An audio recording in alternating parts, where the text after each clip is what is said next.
बघ हे स्थळ आलेलं आहे तुझ्यासाठी. तर हा बायोडाटा आणि मुलीचा फोटो पाहून घे.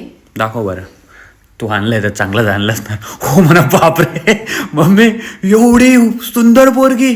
ओ मी किती फिक्का पडतो तिच्या समोर. बघता करे तू एवढी सुंदर पोरगी. तुला सिरियसली विचारते, मजाक नको करू. खरं सांग जे असेल ते.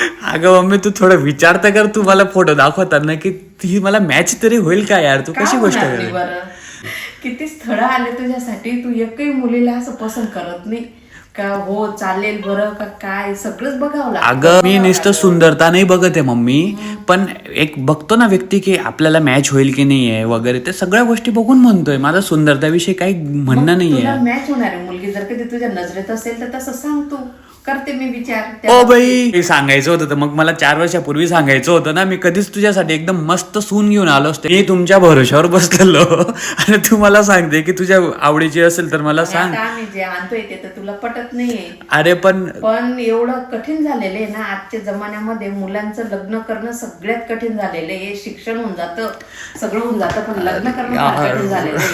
पहिलेच आई वडील तर कुठे लग्न ठरवून यायचे, तर मुला मुलींना माहिती सुद्धा नसायचं. अगं पण तो जमाना गेला मम्मी. अगं नाही मम्मी तू बघ संताप नको करू.